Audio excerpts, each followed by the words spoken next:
Hey everyone, and welcome. Today, we're going to grab our hard hats and roll out the blueprints because we're building a strong financial life from the ground up, one simple step at a time. Okay, let's dive into this. I want you to think of your finances not as some boring chore, but as a really exciting construction project. We're going to design and build something solid, something secure, and something that's going to be incredibly valuable for your future. You know, every great structure starts with a solid foundation. And in our financial house, that foundation is all about one thing: understanding exactly where your money is coming from and where it's going. This part is absolutely crucial. At its core, budgeting is really that simple. It's just knowing your income, the money you earn from your job, a side hustle, whatever, and your expenses, which is everything you spend, both on things you need and things you just want. And this isn't about restriction. It's all about awareness and getting back in control. And look, getting started is way easier than you think. There are really just 4 simple steps. First, list out all your income sources. Second, list out all your expenses. Third, and this is key, track everything consistently for a month or 2. And fourth, adjust as you go. This thing isn't set in stone, right? It's something you tweak and change as your life changes.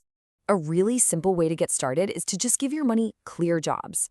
A super popular way to do this is the 50-30-20 rule. It just splits your take-home pay into 3 buckets: 50% for your essential needs, like rent and groceries, 30% for your wants, and a really crucial 20% for savings and paying down debt. Having a clear target like this just makes managing everything so much easier. And a huge part of saving is knowing why you're doing it. It's so powerful to have both short-term goals, maybe like a new phone, to keep you motivated from week to week, and those big long-term goals, like a down payment on a house, to keep you focused on the bigger picture. And hey, if starting out feels like this massive hurdle, just look at how a tiny little habit can grow. Imagine you decide to save just $5 a week. That's it. It's almost unnoticeable, right? It's like skipping one fancy coffee. Then, after just a couple of months, without even really trying, that little habit has already turned into $50.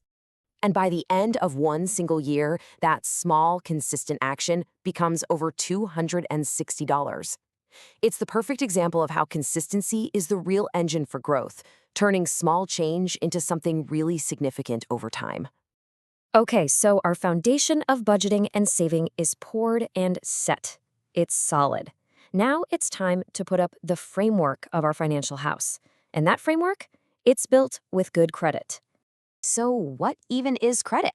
Well, it's simply a tool. It's an agreement that lets you borrow money now with the promise that you're going to pay it back later. And when it's used correctly, it is an incredibly powerful tool that gives your financial life structure and opens up so many opportunities. And this is not just about credit cards. Your whole credit history gets crunched down into a credit score. And that number is what lenders use to see how reliable you are. This little score impacts your ability to get loans for a car or a house, to rent an apartment. Sometimes it can even affect your chances of getting certain jobs. It is literally a key that unlocks major life events.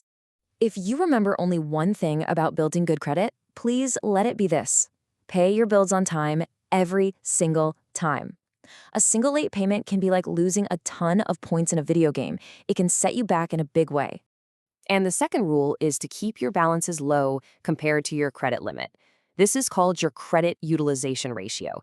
Using too much of your available credit can look pretty risky to lenders, so a good rule of thumb is to try and use less than 30% of your available credit. All right, our house has a solid foundation and a strong framework. Now it is time for the really exciting part: the expansion.